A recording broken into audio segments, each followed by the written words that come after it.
O lixo sempre foi uma questão de destino, de despejo, de responsabilidade. Durante séculos, ele foi tratado de maneira insustentável, criando pilhas enormes de resíduos espalhados por todo o mundo. Essas enormes pilhas, afastadas dos olhos de moradores das grandes cidades e centros urbanos, muitas vezes se tornaram parte da paisagem das pessoas, que por condições econômicas desfavoráveis, se viam obrigadas a conviver perto dos dejetos de lixo de outras pessoas, tirando dali o sustento do que os outros rejeitavam. Os lixões foram, por muito tempo, uma das mais comuns soluções para destinar resíduos residenciais, hospitalares e de toda a natureza imaginável. O impacto desses lixões vai além da poluição e da degradação ambiental. Eles trazem doenças, caos e afetam a saúde das pessoas ao redor. O Brasil, de população superior a 210 milhões de habitantes, produz por pessoa, em média, 343 quilos de lixo por ano. 7 em cada 10 cidades brasileiras não possuem aterro sanitário, ou seja, destinam de forma incorreta em lixões a céu aberto. Ao longo do tempo, soluções sustentáveis foram sendo buscadas para minimizar o impacto da nossa forma errada de tratar resíduos. Uma delas foi a transformação dos lixões em aterros sanitários, um destino mais adequado e sustentável para o lixo. Maracanaú, no Ceará, se destaca como um dos pioneiros nessa transformação. A transformação dos lixões em aterros sanitários começou com uma mudança legal. Uma lei que exigiu que os municípios do Brasil desativassem seus lixões e investissem em soluções adequadas para o descarte de resíduos. Maracanaú não foi diferente. Me chamo Raimundo Bezerra Filho, atualmente eu estou como secretário de Infraestrutura e Mobilidade Urbana do município de Maracanaú, relatando um pouco do nosso aterro sanitário. O governo do estado do Ceará, no ano de 2005, tomou uma decisão de construir alguns aterros sanitários devido à demanda gigantesca da região metropolitana, através de um programa do Banco Interamericano de Desenvolvimento, do BIRD. Resolveu-se implantar no município de Maracanaú, de Aquiraz e de Caucaia alguns aterros sanitários. A princípio, o aterro sanitário de Maracanaú passou a atender o próprio município, Maranguape e Apacatuba. A cidade se adaptou rapidamente a essa exigência, buscando uma solução que não só fosse eficaz, mas também humanizasse aqueles que viviam do lixo. A legislação ambiental define que os municípios devem coletar, destinar e tratar os resíduos de acordo com o que estabelece a legislação federal. No estado do Ceará, que tem 184 municípios, tem 4 ou 5 que tem aterro sanitário. Esse aterro, quando foi construído pelo governo do estado, na década de 2000, a legislação ambiental diferia das exigências que hoje são pertinentes. Maracanaú, visando cumprir com o que há de melhor, recentemente construiu uma célula dentro do que estabelece a norma. Transformar o lixão em um aterro sanitário foi um processo complexo, mas necessário. Hoje, temos um controle maior sobre a poluição e uma gestão mais eficaz dos resíduos. Mas o impacto vai além do meio ambiente. Ele afeta diretamente a vida das pessoas que dependiam desse espaço. Hoje nós temos uma trincheira, que é o nome técnico dado aonde são dispostos os resíduos. Esses resíduos são depositados, compactados e cobertos. Tem os seus acessórios, nós temos os drenos de captação, nós temos estação elevatória e as lagoas de tratamento do chorume. No entorno do aterro, a Escola Municipal Irmã Dulce tem sido um farol de mudança e porto seguro para os moradores do conjunto Vida Nova. Ela não só educa, mas também proporciona uma nova perspectiva para muitos que trabalham ou trabalhavam no aterro, mas viam na escola uma oportunidade de mudança de realidade para seus filhos e eles próprios. A educação tem sido a chave para um futuro diferente, como nos testemunha a diretora Edirene Mourão. Sou professora Edirene, da escola Irmã Dulce. Nós ficamos aqui localizados à margem do aterro sanitário. Para muitos, o caminho não é tão simples. Casos que são reais e eu não posso deixar de citar, são exemplos que a gente tem que apresentar para não serem seguidos. Se envolveram no mundo do crime e, infelizmente, já não estão entre nós. A realidade de catadores tem mudado devido às ações da escola.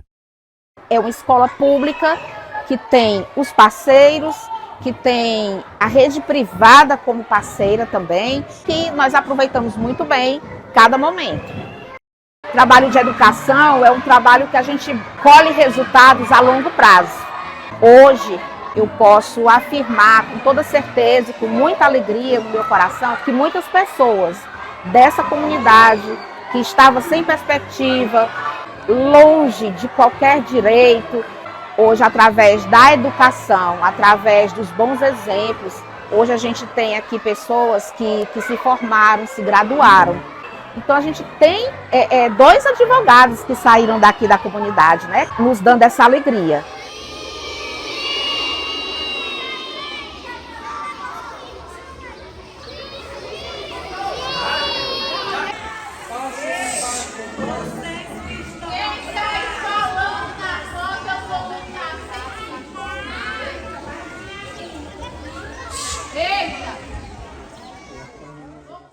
Um dos maiores exemplos dessa mudança e evolução continua atuando dentro da escola que antes foi seu reduto de esperança.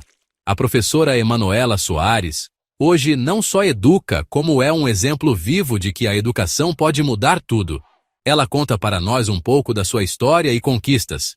Quando eu comecei a chegar aqui na comunidade, eu tinha de 7 para 8 anos. Meu pai começou a trabalhar na construção da comunidade. Com isso, teve um sorteio. E aí a gente foi sorteado e ganhou uma casa aqui na comunidade. Ele se iniciou assim, por conta da idade, que não tinha mais emprego para ele. E ele tinha que nos alimentar, eu e meu irmão e a minha mãe. Muitas vezes o nosso tempero, o tempero para complementar a nossa alimentação, vinha do aterro sanitário. Muitas vezes eu fui com o meu pai, também ele priorizava a nossa educação. Ele não queria, mas muitas vezes a gente ia para poder ajudar na renda de casa. Ele começou a trabalhar e à noite todos tinham um gancho, né? Tinha que providenciar o seu próprio gancho. Ele saía muitas vezes à noite para ir trabalhar, saía de madrugada porque tinha que conseguir a melhor, digamos, carrada de lixo, porque tinha uns caminhão que tinha o melhor lixo, que eles falavam assim. Eu não entendia muito na época, depois eu fui entender. Que tinha a melissa, que era muito... O dinheiro saía bem alto no peso. E também o alumínio. Então essa carrada só vinha à noite. E ele saía de madrugada arriscando a própria vida, muitas vezes, né? Mas eu entendo o esforço dele. Ele não terminou os estudos. Minha mãe conseguiu terminar os estudos. Eu indo para a escola com ela. Ela conseguiu terminar o ensino médio, né, completo. Meu pai não, só tem um fundamental, mas ele sempre incentivava a gente a estudar. E hoje eu sou formada, estudei aqui nessa escola, iniciei estudando nessa escola, sou formada em pedagogia. Meu pai ia com muito esforço, me ajudava a pagar as parcelas, mesmo com dinheiro do aterro sanitário. E minha mãe também depois começou a costura. E ela incentivava bastante. O meu irmão, ele terminou o ensino fundamental. se especializou fazendo curso de eletricista e hoje ele é eletricista no ramo de energia solar. Alguns ainda continuam a trabalhar no aterro, mas com a esperança de um futuro melhor para suas famílias. Bom, eu conheci, eu trabalhando em Fortaleza, a gente morava no interior, e então eu conheci um rapaz, a gente se gostou, eu estava assim, num caso assim também, eu estava trabalhando, na casa de um pessoal também, e eu estava num momento da minha vida que ele chegou e ficou comigo, né? Então ele me trouxe para casa da mãe dele, perguntou se eu queria me juntar com ele. Eu disse que sim. Ele sempre foi uma pessoa muito bom para mim. E então a gente veio morar, né? Eu vim morar com ele, no Maracanaú. Aí foi o tempo que aqui estava em construções. Era início, alicerce, né? E aqui a gente teve nossos filhos. Infelizmente ele já não está aqui mais comigo, né? E aqui eu comecei a fazer parte, ter meus filhos aqui para estudar. Comecei a fazer muito, como é que se diz, atividade aqui sobre reciclagem, né? Comecei a trabalhar na reciclagem muito nova ainda. Trabalhei a minha vida inteira lá para criar meus filhos. Meus filhos também chegou a trabalhar lá junto comigo. E então meus filhos, tem uma que é casada aqui, tem outra que mora em Quixeramobim, a outra está lá para a casa do esposo. Pessoas que eram vistas como sujas devido ao preconceito de pessoas alheias à realidade dos catadores, hoje entendem que os catadores são, na realidade, agentes de tratamento, de saúde pública e ambiental da maneira mais humana, civilizada e moderna de se tratar resíduos descartados. Como é que as pessoas veem a gente lá em cima? Quando a gente começou lá, muitas pessoas criticavam a gente, né? Muitas pessoas criticavam a gente. E então as pessoas começavam a dizer que a gente fedia lixo, chamava a gente de bocado de urubu. Mas isso aí é coisas que pessoas não têm conhecimento. Bom, para tudo tem um processo na nossa vida, não é? Para tudo tem um processo, para tudo tem um começo, para tudo as pessoas têm que se acostumar e adaptar e aceitar, né? Que a reciclagem também, ela não é assim, bicho do outro mundo, é desse mundo mesmo.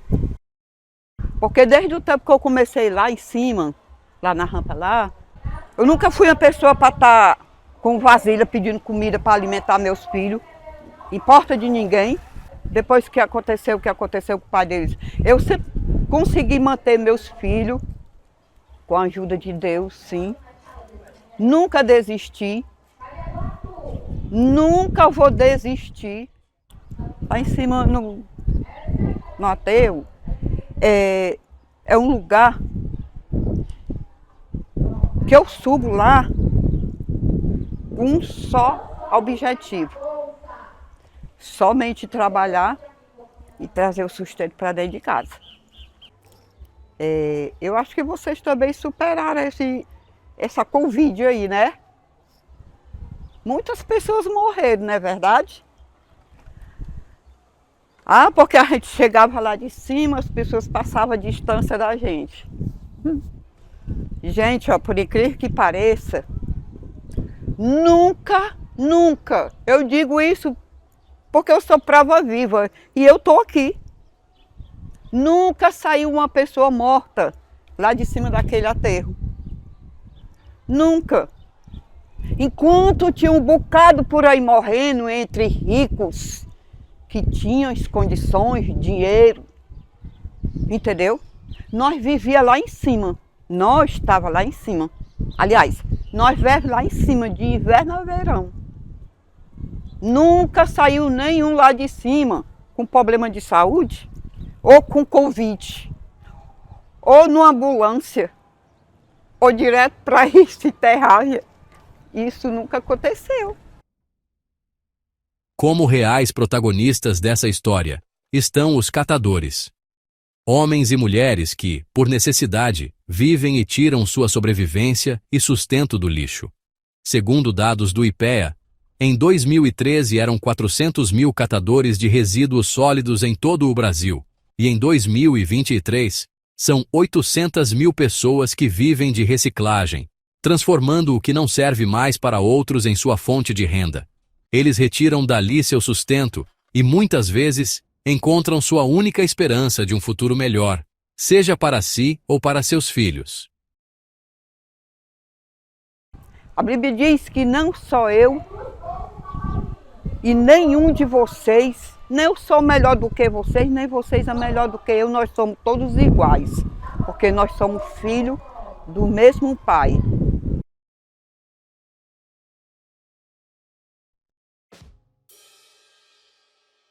Para que ninguém fosse exposto sem devida autorização, as imagens referentes a catadores em seu dia a dia contidas nesse documentário foram geradas por inteligência artificial. Esse mini documentário é resultado da premiação do projeto Reciclando Histórias, As Perspectivas dos Catadores de Maracanaú, através do edital de incentivo à cultura, através da Lei Paulo Gustavo, realizado pela Prefeitura de Maracanaú.